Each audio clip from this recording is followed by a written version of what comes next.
in those days, which were much different than today, there was a lot of yelling in the firm. And he was very happy to join in.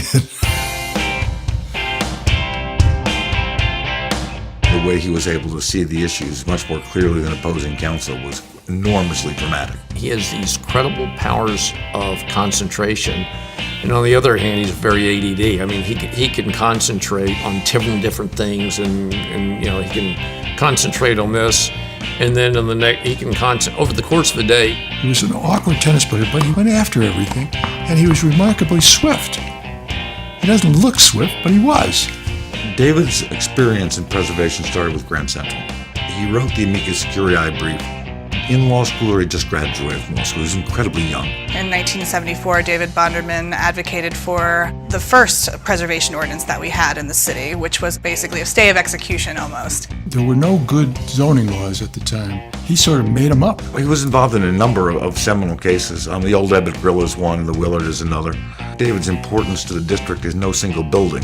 That advocacy was very important to the early days of David Bonderman.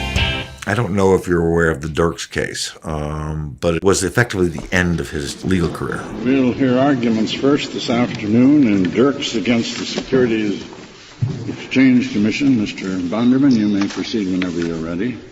Thank you, Mr. Chief Justice. May it please the Court.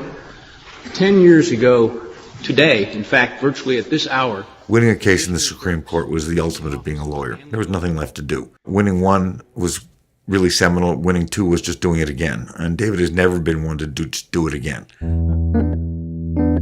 What brought David to the attention of Robert Bass was his work on the Braniff bankruptcy. And Bob knew of David's historic preservation work. So when Bob became involved in his I-30 highway case, he hired David as his attorney. Somebody was promoting the construction of this elevated highway that would divide the city in half. The problem in the I-30 case was that the expanded highway brought the highway within 4 inches of some of these buildings. And David Bonderman, with Schwartz's assistance, prevailed. And I said, this is ridiculous that a trial lawyer is going to leave his job on a Friday and start leading the investment activities for one of the most successful family offices in Texas. Well, one thing he was capable of doing was borrowing a lot of money.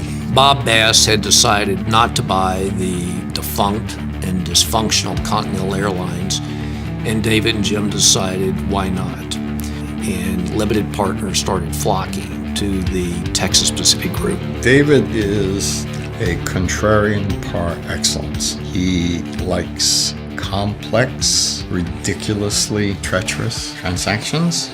Neither complexity nor difficulty dissuades him.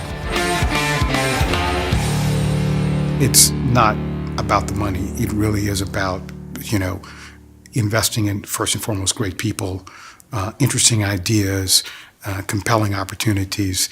And there are enough of those that you don't need to risk injuring people or the environment. And I think he tried to be steadfast to that philosophy.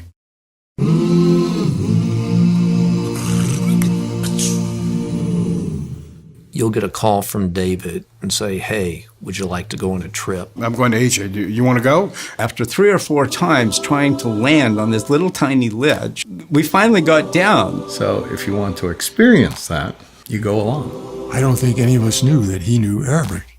He is a significant philanthropist, yet you'll see his name nowhere. It's not like Sean Penn or Madonna, going on and on about something. He's going to have a meaningful impact on the anti-poaching effort. It's a warlike situation, and the truth is that NGOs are really not equipped by experience or training to deal with that. The Africa interest isn't a one-off thing. It is part and parcel of a long interest he has in conservation that extends across a lot of different continents.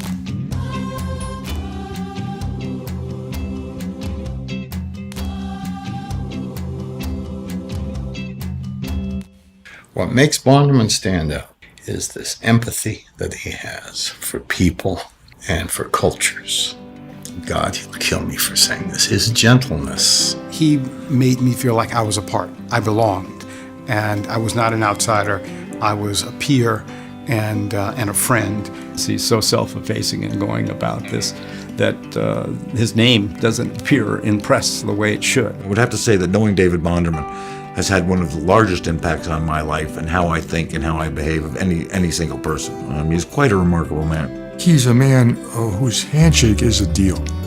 But I also know that this video has been going on for 5 or 6 minutes, and I know what you're asking. When is it going to be over? David's a slob. It's kind of that simple. Well, he's different. Early on when he was dating Lori, they were out for a romantic dinner together, and David started to scratch his head with a fork. It was always exciting to be around him, but you had to duck once in a while. When you're dancing to the Stones, don't think of David as Mick Jagger. Dance moves are terrible. They suck. Think more Larry David. I am Bondo. He violated that, and the person to whom he disclosed had the same duty. That's their theory. The problem with their theory is that it's obviously wrong. Did Seacrest have a duty not to disclose information relating to the criminal conduct?